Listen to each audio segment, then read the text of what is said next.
Good morning, viewers. Today I am going to discuss about the chapter 1, which is define, applicability, definitions, and general explanation under the Bharatiya Nyaya Samhita 2023.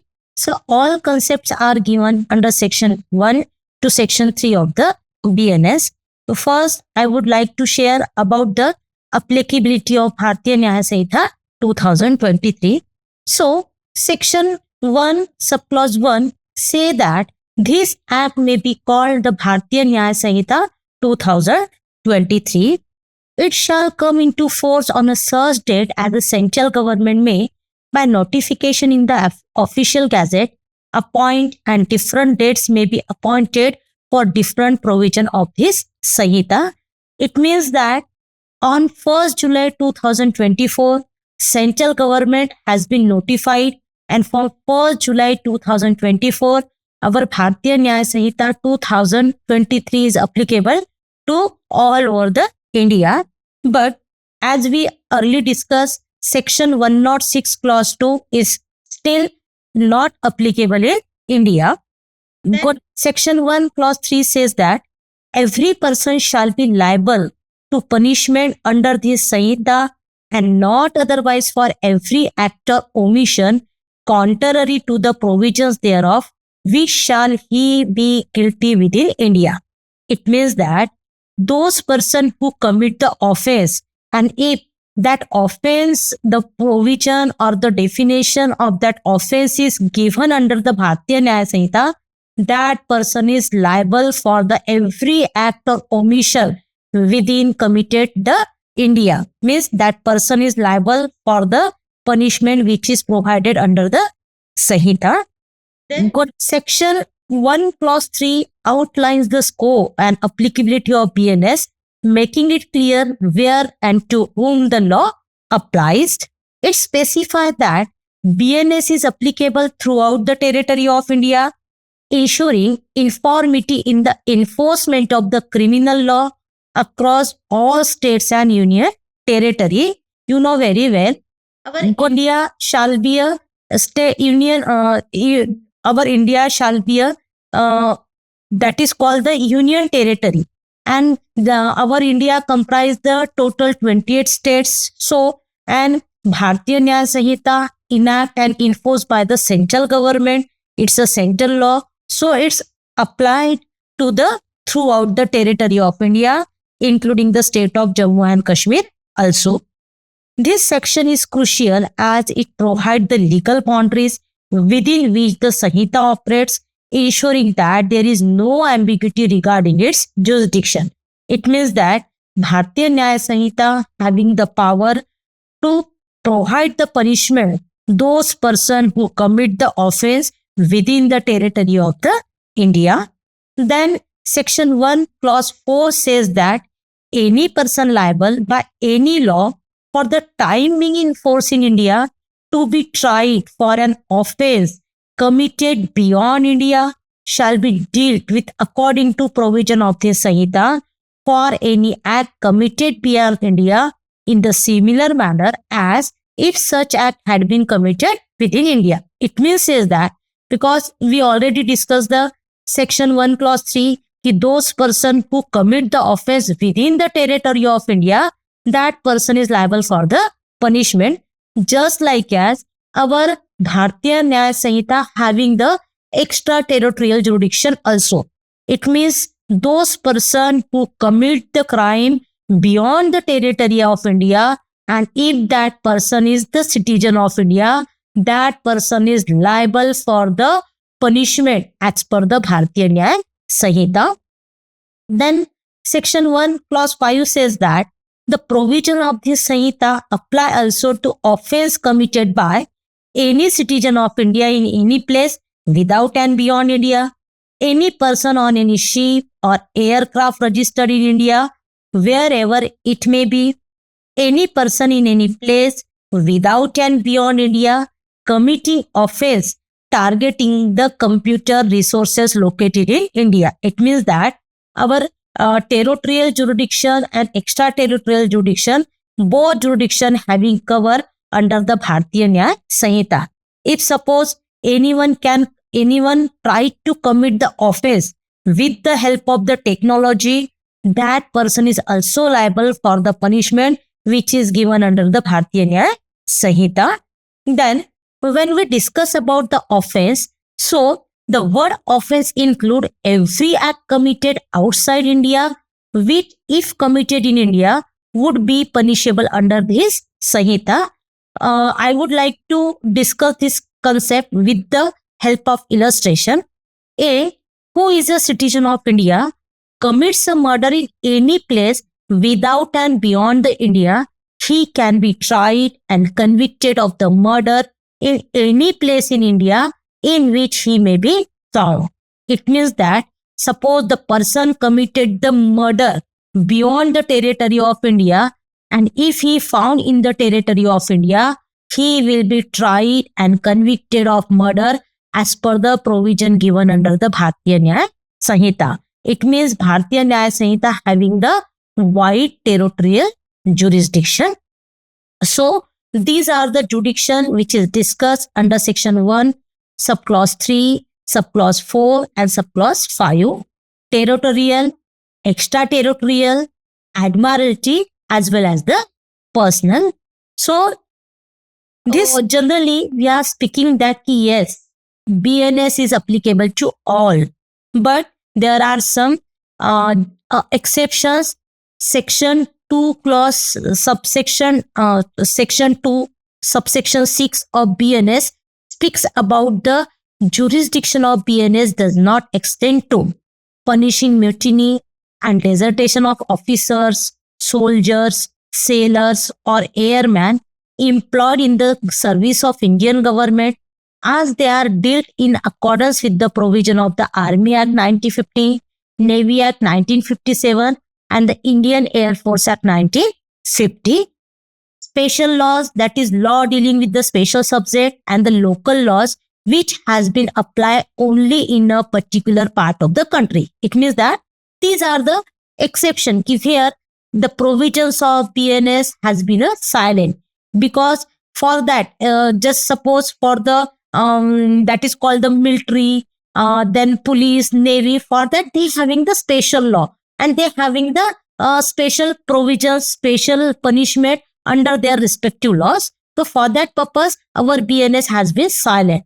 And when we say about the special law, so special law having the special procedure, special provision given under that special law, in that circumstances our BNS doesn't apply. Then local law, if suppose particular part of the country has been followed their own laws, then local laws, so in that circumstances also our BNS does not exception does not extend. So these are the exception. Here actually BNS is applicable to all. It's a gender neutral, applicable to all irrespective of caste, creed, religion, even sex also. But section 2 clause 6 provides that is called the exceptions. Then now we see the definition under the Bharatiya Nyaya Sanhita, which is defined under section 2. When we talk about the IPC, in Indian Penal Code 1860, the concept of definition was started from the section 6 and comes to end up to the section 52A. But it is a good thing that all definitions are covered under the Bharatiya Nyaya Sanhita under section 2. So let's discuss one by one. So first, chapter 1, section 2 defines the definition, and from section 2 clause 1 of section 2 clause 39 defines the various definition under the BNS. Those definition which was already explained under the IPC, yes, that are also in the BNS, and those things which are not added in the IPC that newly added under the BNS. So first definition, that is the act. This as well as the series of the act as a single act. Actually, saying earlier section 33 of the IPC provided the definition of the act and omission. The word act denotes as well as the series of act as a single act. And the word omission denotes as well as a series of omission as a single omission. Means suppose the person commits such act. If that person is commits the series of act or series of omission, that series of omission, series of act considered as a single act, which is defined under section 1. So when we talk about the explanation, an act according to law is any bodily movement that is voluntarily and conscious. It can be act of commission or omission.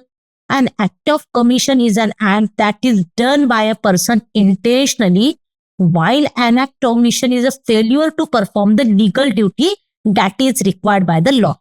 So in simple language, we can say that act means those activity which is prohibited by law, and omission means those activity which is permissible by law, but person is abstaining from doing something. So whenever the person did some prohibited act or avoid some omission, that person is responsible for the punishment. So example, this doctor has a contractual obligation to provide the medical care to the patient.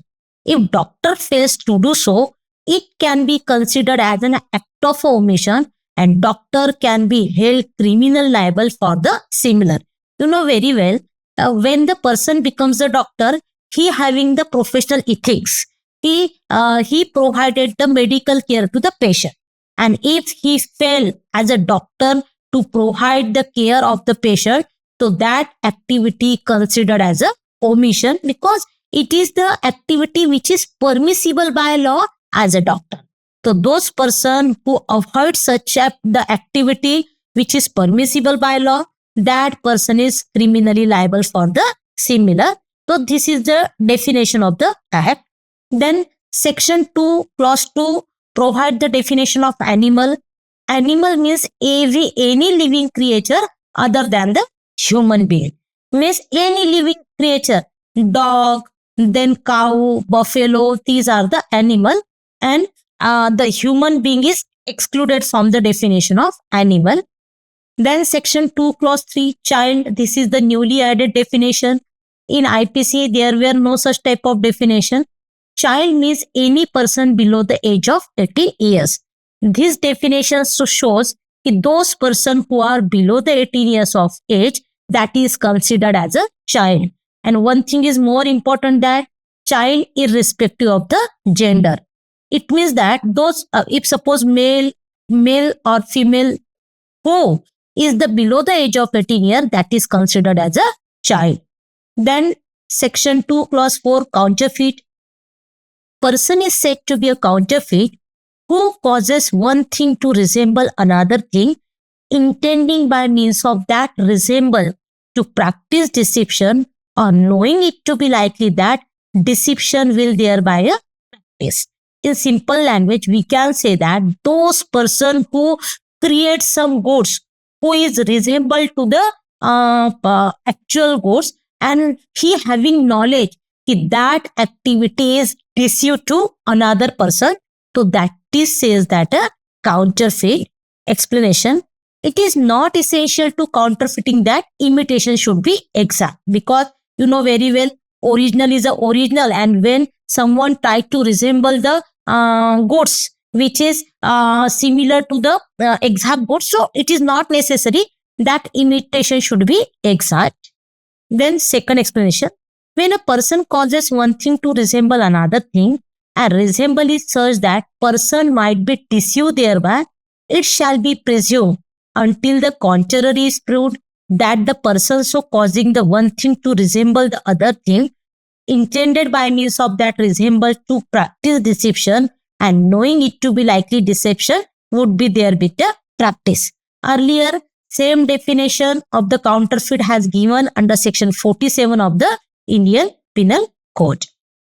Then section 2 clause 5 court is a judge who is empowered by law to act judicially alone, or body of judge which is empowered by law to act judicially as a body, when such judge or body of judge acting judicially. So in simple language, those person who is empowered to law to act judicially, whether that person is alone or whether that person is as a bench, that consent is called as a court. Earlier, same definition has been given under the IPC also, but where IPC, the word was there, that is the court of justice. But now, only word is there, that is the court. Illustration: a panchayat acting under the regulation 7 of the Madras Code having power to try and determine suit is a court of justice. In simple language, those person having power to pronounce the judgment as a single or as a, that is called the body of the judges. So that is called the court. Then section 2 clause 6 says about the death. Death means death of human being unless contrary appear from the contest. One thing is mentioned here that our BNS is applicable for the human being only. So the death of human being is important for the applicability of the BNS. This clause 7 speaks about the dishonestly, means doing of act with the intention of causing wrongful gain to one person and wrongful loss to another person. It means that whenever the person doing such activity and with the intention that person having the wrongful gain and another person having wrongful loss, so that activity is called the dishonestly. Actually, when we talk about the, that is called the essential elements of the crime, in that mens rea is one of the essential elements. But shocking to know that in our BNS, there were no such type of word, that is mens rea is used. Instead of, there is a dishonestly, fraudulently, intentionally, knowingly, such type of word represent the concept of the mens rea. So dishonestly word represent the concept of mens rea. Then section 2 clause 8, that is the documents. Document means any matter expressed or described upon any substance by means of letter, figure or mark, or by more than one of those means intended to be used or which may be used as the evidence of the matter. You know very well, whenever the dispute arises between the parties and those person who want to prove the fact, he wants to submit some document. So any matter expressed or described upon any substance, letter, figures, marks, gesture, and that substance is used as the evidence, that is called the document. Immaterial by what means or upon what substance the letter, figure, marks are formed, whether the evidence is intended for or may be used in the court or not. Sometimes happen such document is not used for the court procedure, but yes, if such type of substance is written or in figure, in marks, that is considered as a document. Then illustration: a writing expressing the term of contract which may be used as a evidence of contract is a document. A check upon a banker is a document. Power of attorney is a document. A map or plan which is intended to be used or which may be used as a evidence is also document. A writing containing directions or instruction is also one of the document. So these are the example. Then explanation second: whatever is expressed by means of letter, figure, marks as expressed by mercantile or other use shall be deemed to be expressed by such letter, figure, marks within the meaning of this section, although the similar may not be actually expressed. It means that sometime happen that some marks, some figure are used for the commercial purpose or other usage. Yes, that is also considered as a document. We will discuss this explanation with the help of illustration. Write his name on the back of the bill of exchange payable to his order. The meaning of the endorsement as explained by mercantile use is that the bill is to be paid to the holder. The endorsement is a document and shall be construed in a similar manner as if the word paid to the holder or words to that effect had been written over the signature. It means that whenever we did the sign on any bill of exchange or any check, that check or that bill of exchange is considered as a document. This then section 2 clause 9 fraudulently. Yes, the word fraudulently is representing the concept of mens rea. A person is said to do a thing fraudulently if he does that thing with intent to defraud but not otherwise. It means that whenever the person commits such activity and he having intention to defraud to other person, so that activity comes under the definition of fraudulently. We will discuss this definition with the help of the case. And that was the state of Uttar Pradesh, 1965, SSC online, SC6. The word intent to defraud are not synonymous with the word intent to deceive. Actually, the word intent to deceive is a different and intent to defraud is a different and requires some action resulting in some disadvantages which, but for the deception, person deceived would have been avoided. It means that whenever we say intent to defraud, in that circumstances, person doing something for the things fraudulently, that is intent to defraud. This then section 10 gender. The pronoun he and its derivative are used by any person, whether male, female, or transgender. Earlier in IPC also, the definition of gender was there, but the word transgender has been newly added. So, you know very well, when we study the that is the simple grammar, so the pronoun he is representing the male person. But here we already discussed that our BNS is that is the gender neutral. That's why the pronoun he and its derivative, that is the he, then his, are used by any person for male, female, or transgender. So there is no such type of discrimination. If the he word was there, so we can presume that that offense is committed by anyone, whether female, male, or transgender. The transgender shall have meaning assigned to it K of section 2 of the Transgender Personal Protection Act 2019. In that act, the definition was given about the transgender. Then 2 clause 11, that is the good faith. Nothing is said to be done or believed in a good faith which is done or believed without due care and attention. Because whenever we did some activity, so it's our responsibility if we want to do that activity with due care and attention. If we did not follow the due care and attention, it's presumed that we don't have good faith at the time of doing that activity. This then 2 clause 12 government means the central government or state government. Then 2 clause 13, that is the harbor, except as otherwise provided in this Sanhita, include supplying a person with shelter, food, drink, money, clothes, arms, ammunition, means of conveyance, assisting a person by any means, whether of same kind as those enumerated in this clause or not, to evade the apprehension. In simple language, those person who take such type of facility from the person, that is called as a harbor. Then this clause 14, that definition is very important because when we want to prove the court that some wrongful activity has been done to with me, so we want to prove the injury. So we have the 4 types of injury: injury to the body, injury to the mind, injury to the reputation, or injury to the property. So section 2 clause 14 says that injury means any harm, whatever illegally caused to any person in body, mind, reputation, or property. We will see the various offenses relating with that. Then section 2 clause 15, illegal or legally bound to do.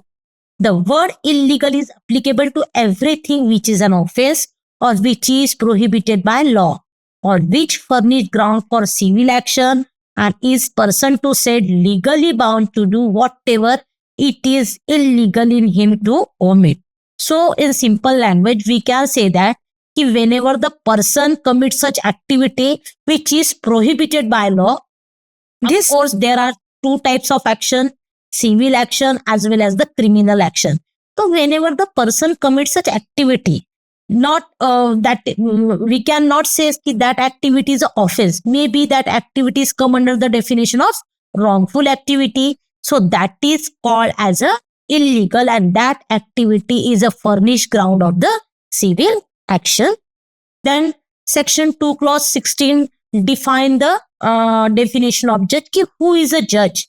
Means a person who is officially designated as a judge, and include any person. Means those person who is designated as a judge, that person is judge. But other person who is empowered by law to give any legal proceeding, civil or criminal, definitive judgment, judgment which if not appeal against would be definitive, judgment if confirmed by some other authority would be definitive, or who is one of the body of person, which body of person is empowered by law to give such judgment. In simple language, we can say that those person who is officially designated as a judge, that is the judge, and those person who having the power to pronounce the definitive, that is the final judgment, that person or that body of person is considered as a judge. Just say, for example, a magistrate exercising jurisdiction in respect of charge on which he has power to sentence to fine or imprisonment with or without appeal is a judge. You know very well, we are having the two types of magistrate, judicial magistrate as well as the executive magistrate. So, when the executive magistrate performing the role to charge the fine or to impose the imprisonment of any person, that executive magistrate is also come under the definition of the judge. Then section 2 clause 17, that is the life. Life means a human being unless the contrary appear from the contest. Then section 2 clause 18, that is the local law. Local law means a law applicable only to the particular part of India. There are some law, because our BNS is a general law applicable to throughout the territory of India, including the state of Jammu and Kashmir. But there are some laws, that law is particular applicable to the within that territory. So that is called the local law. Just say example, land laws. Every land law is a different irrespective of the state. Then section 2 clause 19, man. Man means male human being of any age. Section 2 clause 20, month and year. Wherever the word month or the word year is used, it is understood that month of year is to denote according to Gregorian calendar. Earlier in IPC, the word the British calendar, but now it is the Gregorian calendar. Then section 2 clause 21, because when we see the offense relating the property, when we want to memorize the definition of movable property.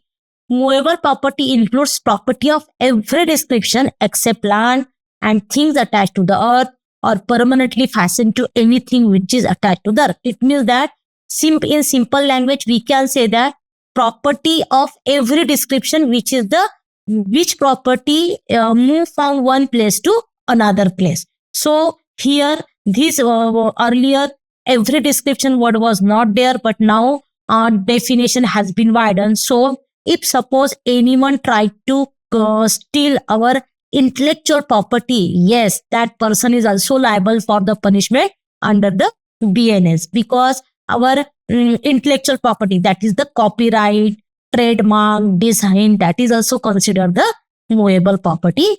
Then section 2 clause 22, number. Unless the contrary appear from the context, words importing the singular number include the plural number, and words importing the plural number including the singular number. Then section 2 clause 23, oath, includes a solemn affirmation substituted by law for an oath, and any declaration required or authorized by law to be made before a public servant or to be used for purpose of proof, whether in a court of law. In simple language, whenever the person give the statement on the before the public servant, that is called the, that is one monkey. I am giving the definition. I am giving such type of statement in front of public servant, and all statement as per my knowledge is a true. So that is considered as a oath. It is not necessary कि all such type of activities proved before the court of law. Then section 2 clause 24, that is the offense. Except in chapters and section in mentions of clause 1 and B words, offense means act made punishable by this. In simple language, we can say that we have the chapter number 3, that is the general exception, except that all provisions which provide the punishment, that is called the offense, those persons who are liable for the punishment under the local law, under the special law, except the provision given under the part 3rd, that concept is considered as a offense. Then section 2 clause 25 speaks about the omission. Omission means the single omission as well as the serial omission.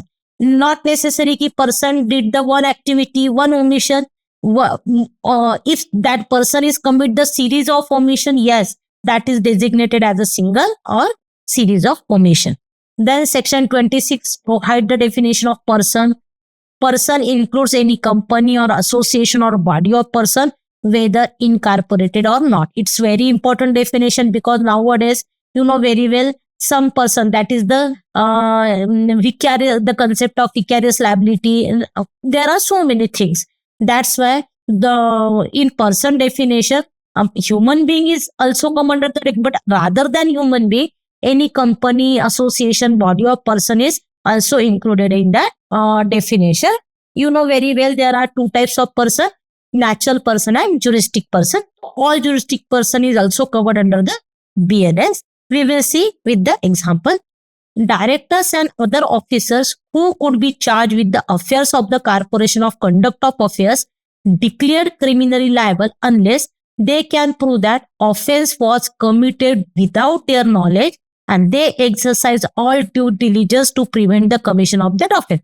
It means that suppose the offense committed in this firm or in the that is called the company. So those person who are the director, who are the managing director, that person is liable under the concept of vicarious liability. That's why the definition of person is important. Then public includes any class of public or any community. We already discussed that our BNS is applicable irrespective of religion, irrespective of caste, irrespective of gender. So public means all persons who are relating with the community or any public. Then section 2 clause 28, that is the public servant. These are some clauses that person is come under the definition of public servant. Every commission officer in the army, navy, air force, every judge, every officer including the liquidator, receiver, every assessor or member of panchayat assisting the court or public servant, every arbitrator, every person who holds any office by virtue of which he is empowered to place or keep any person is confinement, every officer of the government, and in simple language, those person who having the salary from the central or state government, that person is considered as a public servant. This simple, this is the example, the municipal commissioner is a public servant. Then section 2 clause 29 says that reason to believe. A person is said to have reason to believe a thing if he has sufficient cause to believe that thing but not otherwise. Then section 2 clause 30 special law means law applicable to the particular subject. You know very well there are some laws that is called the protection against the Domestic Violence Act. Then family laws. So these are the special laws. Section 2 clause 31, that is the valuable security. Valuable security means a document which is purport to be a document whereby any legal right is created, extended, transferred, restricted, extinguished, released, whereby any person acknowledges that he lies under liability or has not certain legal right. In simple language, we can say that a valuable security is a one type of document who create the legal rights, who transfer, who restrict, who extinguish the legal rights of the one person to another person. That such type of document is called the valuable security. In simple language, we can say that all valuable security comes under the definition of document but all documents are not come under the definition of valuable security. Example, a write his name on the back of bill of exchange as an effect of his endorsement is to be transferred the right to the bill to any person who may become the lawful holder of it. The endorsement is the valuable security. In simple language, we can say that when I sign on the check, though that check is considered as a valuable security. Then section 2 clause 32 vessel. This is anything made for conveyance by the water of human beings of the property. Clause 33 voluntarily. The word voluntarily also represent the concept of mens rea. Person is said to cause an effect voluntarily when he caused it by means whereby he intended to cause it, by means which at the time of employing those means he knew or has reason to believe to be likely to cause it. 2 clause 34 will means any testamentary document. Woman means any female human being of any age. Then 236 wrongful gain. This full gain means gain by unlawful means of property to which the person gaining is not legally entitled. It means that that person is not legally entitled to gain that things. But if that person is gaining something, that is considered as a wrongful gain. 2 clause 37 wrongful loss means loss by unlawful means of property to which person losing it is legally entitled. Section 2 clause 38 gaining wrongfully and losing wrongfully.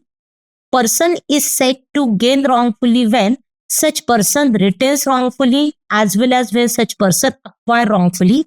A person is said to lose wrongfully when such person is wrongfully kept out of any property as well as when such person is wrongfully deprived of the property. So section 2 clause 36, 2 clause 37 and 38 is relating with each other because these are relating with the property. When we see the offense relating the property, when we want to focus on the definition. This last definition is that section 2 clause 39 words and expression used but not defined in this Sahita but defined in the Information Technology Act 2000, Bharatiya Nagrik Suraksha Sahita, shall have meaning respectively assigned to them in the Act and Sahita. It means that actually the definition clause is not exhaustive. There are so many definitions which is defined in the Information Technology Act 2000. If such type of reference has been mentioned here, so we want to see the Information Technology Act, and as well as we already discussed in earlier lecture, with the from 1st July 2024, we have the three criminal laws: Bharatiya Nagrik Suraksha Sahita, Bharatiya Saksha Adhiniyam, and our law, that is the Bharatiya Saksha Adhiniyam. This, that is BNS Bharatiya Nyaya Suraksha also. So we want to say the those words and those expression are not used, not defined in this. We want to refer to that respective law. So these are all the definition which is defined under section 2. Section 2 clause 1 to section 2 clause 39. There are various definition.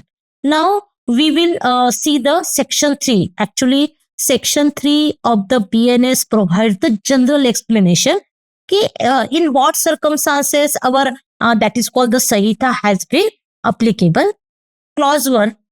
Throughout this Sahita, every definition of offense, every penal provision, every illustration of every such definition or penal provision shall be understood subject to the exceptions contained in the chapter entitled General Exception, though those exceptions are not repeated in such definition, penal provision or illustration.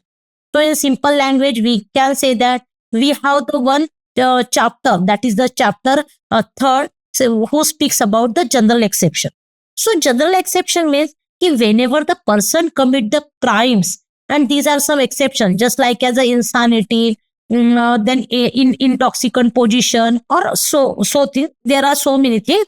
So that person is maybe exempted from the criminal liability. That's why whenever we refer the such type of definition, penal provision, illustration, we want to consider the concept of general exceptions also.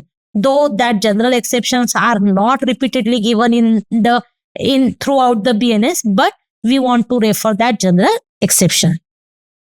This, say for example, the section in this Sanhita which contain definition of offense do not express that child under 7 years of age cannot commit such offense, but definition are understood the subject to the general exception which provide that nothing shall be an offense which is done by child under the 7 years of age. That is called the Dolin Capac. Those person who are unable to commit the crime due to the immaturity. So our PNS provide that those child who are below the 7 years are, and if that child is committed any offense, that person is totally exempted from the criminal liability. So whenever we refer any penal provision, we should keep the consideration in that if such type of offense is committed by the child, that child is totally exempted from the criminal liability.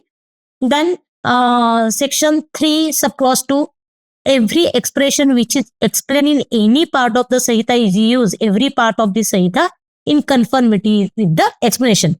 When we refer the any provision which is given under the Sanhita, we want to conformity with the explanation.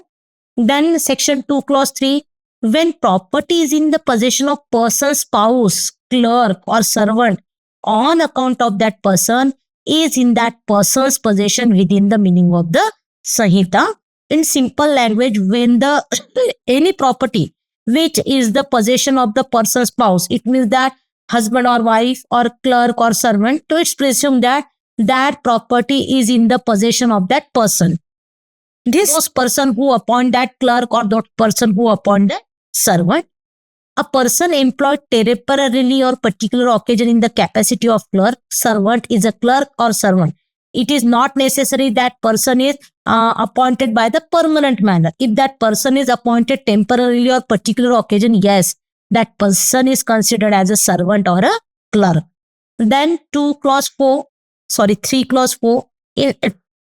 this every part of the Sanhita except where contrary intention appear from the context.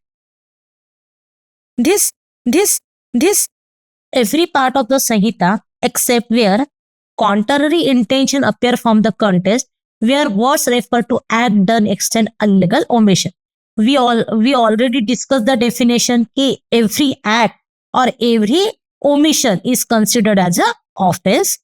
Section 2 clause 5 is very important because it reflects the concept of common intention. When a criminal act done by a several person in furtherance of the common intention of all, each such person is liable for that act in similar manner as if it were done by the alone. It shows that when one or more person, if suppose the criminal activity is done by the 2 or 3 person in furtherance of common intention, so all 3 persons are the liable for the same activity because they having the same intention, common intention to do that activity. Then 2 clause 6, whenever an act which is criminal only by reason of its being done with criminal knowledge or intention is done by several persons, each of such person who join in the act with such knowledge, intention is liable for such act in similar manner if that were done by him alone with that knowledge or intention. It means that whenever the 2 or more persons are combined together and they having the similar intention to commit such activity and all person having the knowledge about that criminal activity. If suppose only one person did that activity but they having the intention, so all persons are responsible for the punishment. Wherever the causing of certain effect or attempt to cause that effect by an act or omission is offense, it is to be understood that causing of that effect partly by an act, partly by omission is the similar offense. Sometimes happened such person did some activity and that person doing such omission. So if the activity has been done by the that is the act or omission, so that person is liable for the similar offense. Then section 3 subclause 8, when an offense is committed by means of several acts, whoever intentionally cooperate in the commission of that offense by doing any several acts either singly or jointly with any other person commit that offense. Means there are in some act in sometime happened in one act there are several acts. Some person intentionally cooperate with that activity, so all persons are liable for the same punishment. Where several persons are engaged or concerned in commission of the criminal act, they may be guilty of different offense by means of that act. It means that whenever the several persons are engaged or concerned in the similar act, but they having no such type of cooperation, they having no such type of intention to commit the act, but the same act has been done by that several person, so that person is different liable for the punishment according to their activity. So this is the section 3 which defines the general explanation. So in this lecture, we discuss section 1, that is the applicability, then section 2, which discuss the definition, and section 3, which discuss about the general explanation. In next lecture, we will start the punishment part. Thank you very much.